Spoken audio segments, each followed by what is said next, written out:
แต่ทุกอย่างนะบางทีก็อาจจะเสียเวลาเสียอารมณ์เสียทรัพย์เสียปัจจัยบางคนประสบอุบัติเหตุถึงกับเสียชีวิตแต่ที่เสียมานี้ไม่เท่ากับเสียบุญเสียบารมีนะแต่ถ้าเราไป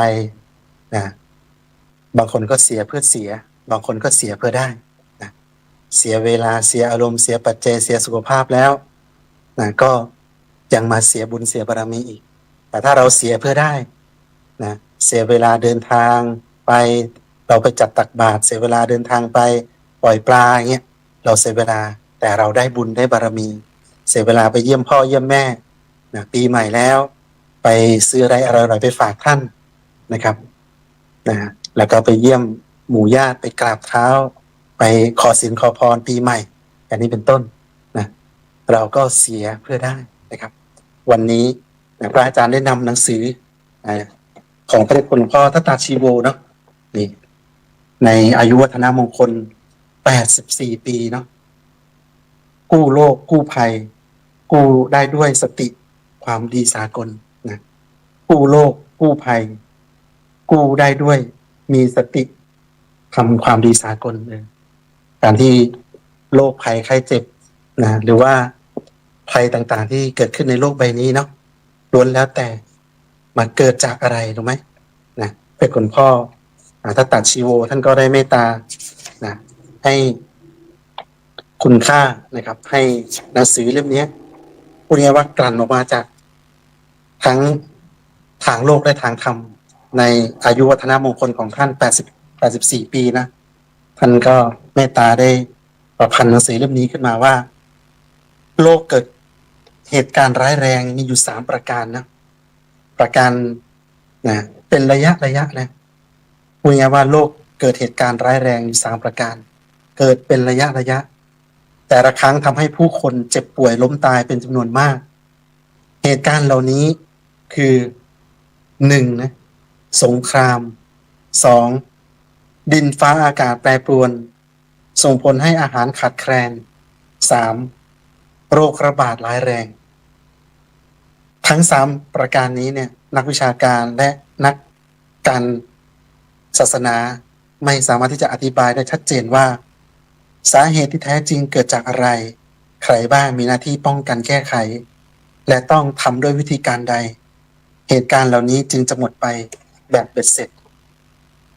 ปรากฏว่าคำตอบที่ชัดเจนในพระไตรปิฎกกว่าทั้ง3เหตุการณ์นี้3เหตุการณ์ที่ร้ายแรงเนี่ยล้วนเกิดจากสาเหตุเดียวกันคือมีความโลภจัดเกิดขึ้นทุกหย่อมหญ้ามีความโลภนะมีความโลภเกิดขึ้นนะทุกหย่อมหญ้าเลยนะไม่ว่าจะเป็นรากหญ้าจนกระทั่งระดับผู้นำประเทศนี่คือที่มาของกู้โลกกู้ภัยกู้ได้ด้วยความดีนะด้วยความมีสติทำความดีสากลนี่แสดงว่าไอ้ภัยทั้ง3อย่างนี้มันเกิดขึ้นเป็นระยะเลยนะภัยสงครามภัยจากดินฟ้าอากาศแปรปรวนส่งผลกระทบให้อาหารขาดแคลนจนเกิดโรคระบาดเกิดขึ้นทั่วประเทศนะท่านผู้ชมผู้ฟังในรายการนี้คิดเห็นว่าอย่างไรเนาะคอมเมนต์มาเลยนะครับนะทางช่อง YouTube ทางช่องFacebook เนาะวันนี้ถามว่าถ้าเราบริหารงาน4อย่างทำความดี5ประการนี้มีอะไรบ้างแล้วชีวิตเราจะดีขึ้นอย่างไรนะจริงๆแล้วงานทุกคนถ้าคิดดีๆแล้วนะครับมีงานทั้งทางโลกและก็ทางธรรมนะแต่วันนี้พระอาจารย์อยากจะมาสรุปในงานประจำในชีวิตของเรา4อย่างนะก็คือ1งานดูแลสุขภาพ2งานดูแลมิตรภาพ3งานประกอบอาชีพ4งานกลั่นใจของเราให้ผ่องใสนะวันนี้พระอาจารย์ก็อยากจะไหนใครมีงานนอกเหนือจาก4งานนี้ไม่เอ่ยนะตั้งแต่เอกนะตื่นเช้าขึ้นมาเป็นไงเอ่ยถ้าเราไม่ได้แปรงฟันล้างหน้า หน้าตาเราเป็นไงเอ่ยกินปากนะไม่ได้ทานข้าวสุขภาพเราเป็นอย่างไรบ้างนะงานสุขภาพจึงเป็นงานอันแรกเลยนะที่พระอาจารย์อยากจะให้พวกเราทุกท่านได้ดูแลนะคือพูดง่ายๆว่างาน4อย่างเนี่ย ต้องประกอบไปด้วยสติสัมปชัญญะนะคือสติเนี่ยกับสัมปชัญญะแยกกันนะสติคือความระลึกได้สัมปชัญญะความรู้ตัวคือไม่เผลอนั่นเองนะคือการที่คนเรานั้นมีสติสัมปชัญญะก็คือสามารถตระหนักรู้ถึงสิ่งต่างๆที่อยู่รอบตัวที่เกิดขึ้นทั้งภายในและภายนอกนะพูดง่ายว่าหมายความว่าเรารับรู้ถึงความคิดความรู้สึกนะอารมณ์อยู่ในตัวเรารวมถึงสิ่งต่างๆภายนอกตัวเราด้วยสิ่งแวดล้อมเนาะงานในชีวิตของเราจึงมีหลักๆอยู่4อย่างนะก็คืองานดูแลสุขภาพงานดูแลมิตรภาพ อยู่กับคนเนาะนะดูแลมิตรภาพความรู้สึกนึกคิดอยู่ด้วยกันนะงานที่เราออกแต่เช้ากลับมาก็เย็นเลยก็คือหน้าที่การงานของเราเองนะสุดท้ายแล้วก่อนนอนหรือว่าช่วงระหว่างวันเราต้องทำใจของเราให้ผ่องใสงานจริงๆมีอยู่4อย่างนะถามว่างานแรกนะงานดูแลสุขภาพนะนี่คือหลวงพ่อทัตตะชีโวอันในเมตตาได้ดูแลสุขภาพสังเกตพระผู้ใหญ่นะครับแต่คนหลวงพ่อเจ้าคณะจังหวัดเชียงใหม่รองเจ้าคณะจังหวัดเชียงใหม่พระเถรานุเถระทุกรูปนะดูหน้าตาท่านผ่องใสนะแปลว่าพระอาจารย์บวชมา21พรรษานี่นะเห็นหน้าท่านผ่องใสทุกองค์เลยแสดงว่าท่านดูแลสุขภาพดีนะใครอยากหน้าตาผ่องใสดูแลสุขภาพดีวันนี้มีเทคนิคนะมีวิธีการนะถ้าใครอยากรู้พิมพ์อยากรู้มาเลยนะครับใครอยากรู้พิมพ์อยากรู้มาเลยเนาะงานด้านสุขภาพนะพึงมีสติบริโภคปัจจัย4ถูกวิธีแต่พอดีโอ้โหคำว่าสำคัญมากเลยนะไม่ว่าจะเป็นอาหารที่อยู่อาศัยเครื่องนุ่งห่มยารักษาโรคนะมากไปก็ไม่ดีน้อยไปก็ไม่ดีแต่ว่าให้พอดีแล้วจะได้ดีนะพึงมีสติความรู้ตัวนะรู้เลยนะการที่เราใช้สอยปัจจัย4นะไม่ฟุ่มเฟือยมากเกินไปนะครับนะ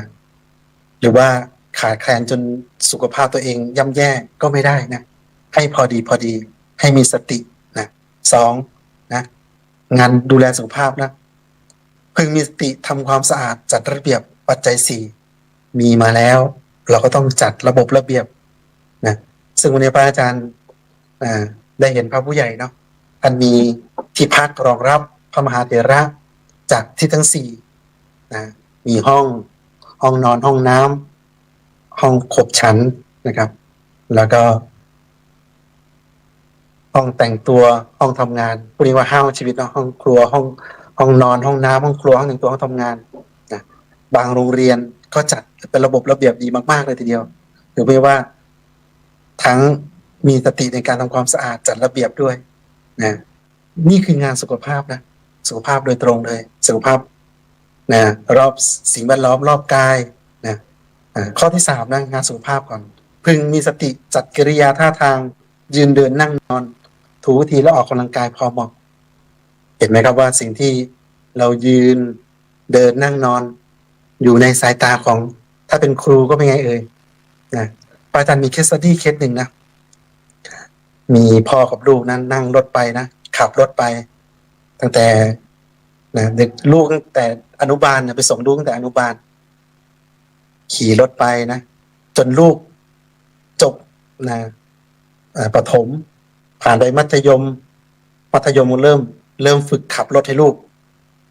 ปรากฏว่าวันหนึ่งขับรถติดไฟแดงปุ๊บไฟเขียวเสร็จปุ๊บโอ้โหลูกกระชากลากเกียร์นะรถปาดหน้าเอะอะโวยวายมันคุ้นๆนะแบบนี้ กิริยาท่าทางนะคำพูดคำจาเป๊ะเลยนะถอดแบบพ่อมาเลยนะคุ้นๆนะว่านะเหยียบเบรกคนตัดหน้าเนี่ยเอะอะโวยวายนะก็คือกิริยาท่าทางขับรถของพ่อคำพูดของพ่อของแม่ซึมซับอยู่ในลูกคนนี้หมดเลยนะเขาเรียกว่าการจัดระเบียบสุขภาพทั้งกายและใจของเราเนี่ยล้วนอยู่ในสายตาของลูกของเรานะ พึงมีสติในการท่ายืนเดินนั่งนอน และก็การออกกำลังกายอย่างมีสติ ถ้าออกมากกล้ามเนื้อก็ฉีกขาดออกแต่พอดีว่าร่างกายเรานะเขาเรียกว่าขาดตัวบกพร่องตรงไหนนะไม่มีกล้ามเนื้อก็เสริมกล้ามเนื้อเส้นยึดเส้นติดก็ยืดเส้นโยคะเห็นไหมครับว่าตัวเราเองจะรู้ตัวเราเองนะครับนะงานสุขภาพอีกอย่างคือพึงมีสติไม่ปล่อยปะให้หนาวเกินไปร้อนเกินไปหิวกระหายไม่อั้นอึดอั้นฉี่นานๆสุขภาพย่อมไม่ดีนะนับเป็นว่าเป็นกรรมดีไม่น่าเชื่อว่าไอ้ร้อนหิวกระหายปวดอึปวดฉี่นี่นะสำคัญมากเลยอันอึอันฉี่ไว้นี่โหรีแอบสอบเลยนะมันย้อนกลับไปนะย้อนกลับไปออกทางเหนือใครบ้างออกทางผิวหนังต่างๆบ้างกลับไปโอ้ฉี่เหลืองอ๋อยเลยอุจจาระแข็งโป๊กเลยอย่างนี้เป็นต้นเนาะแสดงว่าการที่เรามีสตินะรู้ตัวไม่เผลอในการดูแลสุขภาพตัวเองจึงสำคัญมากเพราะว่าร่างกายของเรานั้นเป็นสมบัติของพระศาสนาเนาะนะถ้าเราไม่ดูแลสุขภาพสร้างวัดมาวัดก็ร้างนะมีครอบครัวมาเป็นหัวหน้าครอบครัวพอเราป่วยติดเตียงเงินที่เก็บมาตลอดมารักษาตัวเองก็หมดสุดท้ายก็เสียชีวิตแล้วครอบครัวคนด้านหลังจะอยู่อย่างไรเห็นไหมครับว่าการงานแรกเลยนะงานดูแลสุขภาพของเราจึงสำคัญพอเราดูแลสุขภาพดีแล้วมีสติสัมปชัญญะรู้ตัวลึกตัวนะครับทั่วพร้อมแล้วพอเราร่างกายเราพร้อมแล้วพร้อมอะไรพร้อมที่จะไปสร้างมิตรภาพแล้วงานที่สองนะมีสติทำความสะอาดจัดระเบียบสิ่งของใช้ส่วนรวมและสาธารณะอันนี้ก็สำคัญการกระทบกระทั่งกันมาปุ๊บก็เรียกว่านะเอะอะโวยวายอันนี้มัน5 ทุ่มแล้วนะเปิดไฟเปิดก๊อกน้ำนะครับโคงคามอันนี้ก็งุนงิดแล้วใช่ไหมครับว่าเอาใจเขามาใส่ใจเราเอาใจเรามาใส่ใจเขานะครับเดินไปเตะข้าวเตะของนะปรากฏว่าเป็นไงฮะเพื่อนที่นอนอยู่ก็แทนที่จะได้มิตรก็ได้ศัตรูเพิ่มนะครับบางทีนะเพื่อนนะกลนดังไปนะเราก็รู้ว่าแสดงว่าระบบหายใจเพื่อนเป็นอย่างนี้แล้วบางทีอาจจะต้องนอนแยกห้องหรือว่าพาไปหาหมอบำบัดต่างๆหรือว่านอนตะแคงนะสะกิดบอกกันด้วยความจิตที่เมตตานะ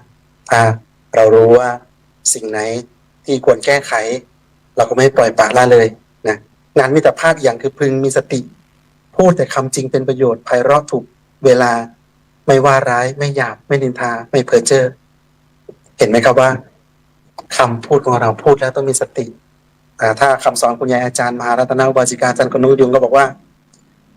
เวลาพูดกับน้องเนี่ยให้พูดกับเขาดีนะลูกนะอย่าไปด่าอย่าไปว่าเขาพูดแล้วขาดทุนอย่าพูดแล้วต้องได้กำไรนะพูดขาดทุนคืออะไรพูดคำหยาบพูดสอดเสียดพูดเพ้อเจ้อนะจริง7 เทศ 3อย่างเนี้ยไม่เอานะพูดดีๆกับเขานะอย่าไปด่าอย่าไปว่าเขาเวลาไปใช้น้องเขาต้องพูดดีๆนะครับอย่างนี้เป็นต้นนะถ้าเราพูดดีๆกับเขาเขาก็มาช่วยงานเราเนาะไหนใครคอมเมนต์มาโอยาวเหยียดเลยนะพระอาจารย์อาจจะอ่านไม่ทันนะ อนุโมทนาบุญด้วยนะไหนใครเคยเผลอผิดเผลอพลาดไปก็มีทุกคนเนาะมีทุกคนบางทีอารมณ์ของเรานะสารถีขับรถไม่ได้ดั่งใจนะแม่บ้านทำความสะอาดไม่ถึงอะไรเงี้ยนะครับบางทีเราก็นะไปบิณฑบาตบ้านญาติโยมโอ้เจอหมานี่เห่าเลยนะเขาเรียกว่าสารพัดนะตั้งแต่ออกจากบ้านไปถึงที่ทำงานเรานะต้องมิตรภาพก็สำคัญงานดูแลสุขภาพตัวเองงานดูแลมิตรภาพนะครับคำพูดของเราพูดแล้วต้องได้กำไรชี้เชียร์ชมไปนะก็เรียกว่ายิ้มหวานพูดเพราะๆไม่ทะเลาะกับใครนะยิ้มหวานไปก่อนนะพูดกับไพเราะสนองหูแล้วก็ไม่ทะเลาะกับใครนะแล้วก็งานมิตรภาพอีกเรื่องหนึ่งก็พึงมีสติปฏิบัติหน้าที่กับทิศ 6ที่เป็นสาเหตุให้สามัคคีนับว่าเป็นกรรมดีเห็นไหมครับว่าการจัดสิ่งของการคำพูดที่เป็นจริงไม่เป็นคำพูดเท็จพูดเพ้อเจ้อพูดคำหยาบพูดส่อเสียด พูดนินทาว่าร้ายแล้วก็ปฏิบัติหน้าที่กับทิศหกของเราอย่างมีสตินะการจะพูดจะถามให้ถูกการถูกเวลานะเขาขาดอะไร เราพอที่จะทำให้เขานะเติมเต็มได้ไหมนะคิดพูดทำด้วยจิตที่เมตตาปรารถนาให้เขามีความสุขปรารถนาให้เขาพ้นทุกข์อย่างนี้เป็นต้นนะครับโอเวลาก็ล่วงเลยแป๊บๆนะ 7:20 นาทีนะเขาเรียกว่าธรรมะรับอรุณของเรานี้นะเป็นธรรมะที่เขาเรียกว่า delivery ส่งถึงบ้านตอนเช้าเลยนะงานที่3นะงานอาชีพที่พวกเราทุกคนได้ประกอบนี่แหละไม่ว่าจะเป็นทางโลกและทางธรรมนะงานอาชีพพึงมีสติประกอบไปด้วยอาชีพที่สุจริตเว้นมิจฉาอาชีวะอาชีพที่ต้องห้ามอบายมุข6เห็นไหมนะไม่ว่าจะเป็นการพนันเที่ยวกลางคืนนะไม่ดูการละเล่นคบคนภัยคนพาลสุดท้ายเกียจค้านการงานตื่นเช้าไม่ไหวไปทำงานไม่ได้อย่างนี้ไม่ดีนะครับนะไม่ว่าจะเป็นมิจฉาอาชีวะอาชีพที่พระสัมมาสัมพุทธเจ้าพระสงฆ์ส่งห้ามไว้นะก็อย่าไปประพฤติปฏิบัติไม่ว่าจะเป็นค้ามนุษย์ค้าอาวุธค้ายาพิษค้าน้ำเมาเลี้ยงสัตว์ไปฆ่าขายอย่างนี้เป็นต้นนะพึงมีสติทำงานได้อย่างคุณภาพทันยุคทันเหตุการณ์อันนี้ก็สำคัญงานอาชีพของเราต้องแอดวานซ์ตลอดนะแอคทีฟตลอดไม่ใช่เอื่อยเช้าชามเย็นชามอย่างนี้เป็นต้นก็ไม่พัฒนาตัวเองนะครับไม่เป็นลีดเดอร์ชิพไม่เป็นเขาเรียกว่าไม่เป็นหัวหน้าที่ดีของรุ่นน้องผู้ใต้บังคับบัญชาเราต้องแอคทีฟตลอดนะทันต่อเหตุการณ์ทางโลกและทางธรรมด้วยข้อสุดท้ายนะพึงมีสติสร้างเครือข่ายคนดีร่วมกับอาชีพธุรกิจย่อมเจริญเป็นกรรมดีเห็นไหมครับว่าการที่เราทำความดีคนเดียวเหมือนกับคุณยายข้างบ้านแหละ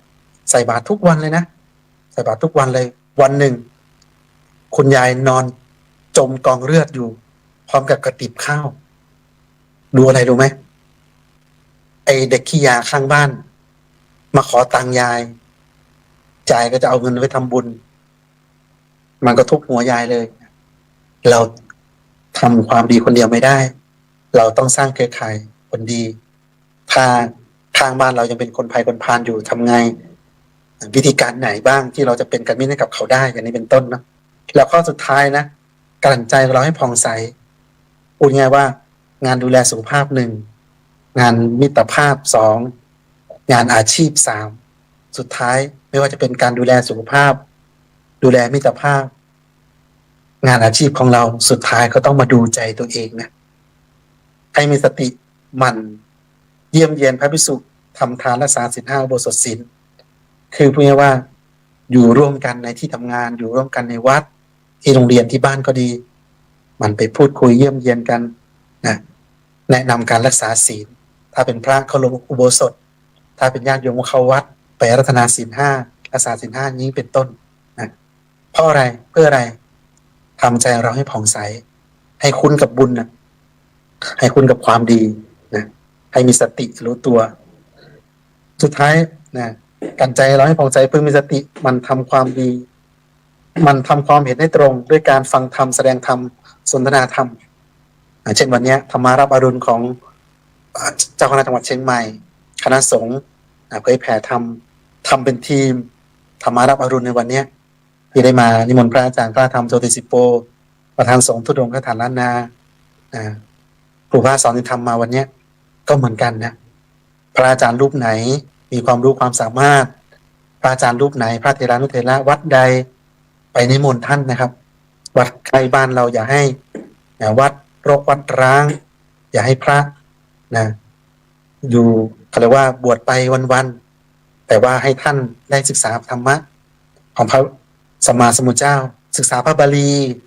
นะครับเรียนนักธรรมแล้วก็ไปสอนธรรมเป็นครูพระสอนศีลธรรมอย่างนี้เป็นต้นที่มจรของพวกเรา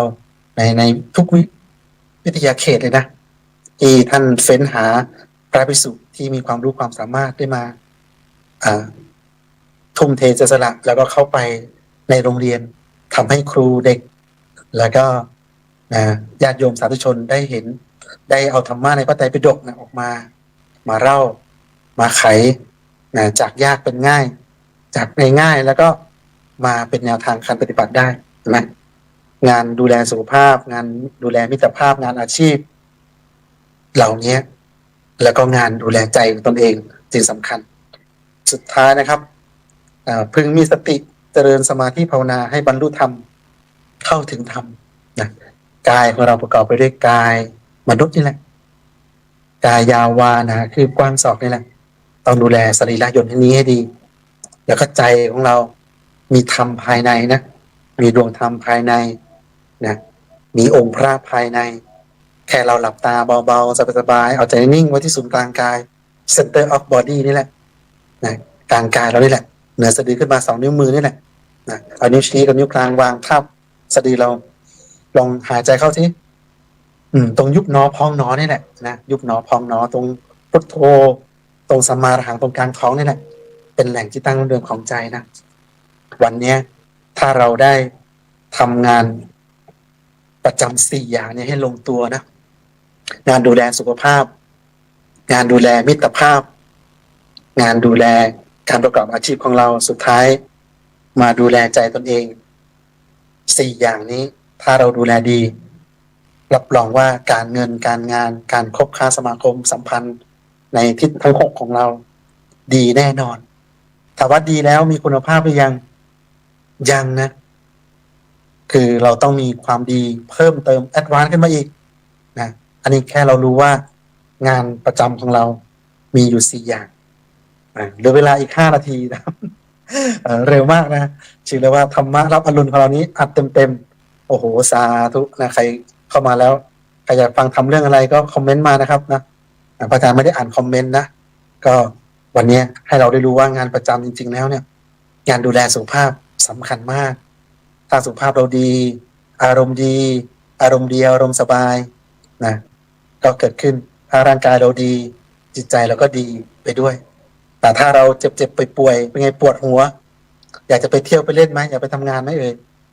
ไม่เลยปวดขาปวดแขนโอ้แค่ปวดนะไม่อยากจะไปไหนละอยากจะนอนอยากจะพักเห็นไหมว่าสุขภาพจึงสำคัญนะพอสุขภาพดีแล้วออกไปทำงานไปที่ไหนก็วงแตกโอ้พูดเสร็จปุ๊บวงแตกไปไหนก็เป็นที่รังเกียจของเพื่อนเป็นที่รังเกียจของผู้บังคับบัญชาเป็นที่รังเกียจของผู้ใต้บังคับบัญชาเพื่อนร่วมงานอย่างนี้ก็ไม่ดีนะครับเราต้องมีสติดูแลใจพูดแต่ละคำทำแต่ละอย่างต้องให้มีสติสัมปชัญญะแล้วก็อันไหนที่มันผิดศีลผิดธรรมเราไม่ทำทำแล้วต้องเกิดบุญเกิดกุศลอย่างนี้เป็นต้นนะสุดท้ายแล้วความดีสากล5 ประการนี้เราต้องมีความสะอาดก็เป็นระเบียบสุภาพตรงเวลาแล้วก็สมาธิซึ่งวันนี้เดี๋ยวพระอาจารย์มีโอกาสจะได้มาขยายความดีสากล5 ประการในวันนี้ปลื้มปิติใจว่านะการทำงาน4 อย่างไม่ว่าดูแลสุขภาพดูแลมิตรภาพอาชีพการใจให้ผ่องใส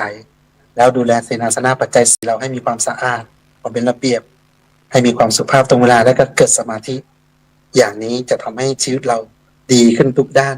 ไม่ว่าจะเป็นการเงินการงานต่างๆเอาละวันนี้เดี๋ยวเวลาอีก1 นาทีนี้ก็ขออำนวยพรให้ผู้มีบุญที่รับชมรายการธรรมารับอรุณในวันนี้ก็ขอให้มีหน้าตาผ่องใสบริหารการงาน4 อย่างนี้ให้ดีในความดีสากล5 ประการถ้าเราที่ไหนสกปรกที่นั่นต้องมีการฆ่าที่ไหนไม่เป็นระเบียบที่นั่นต้องมีการลักทรัพย์ที่ไหนไม่มีสุภาพที่นั่นก็มีการผิดลูกผิดเมียเจ้าชู้กัน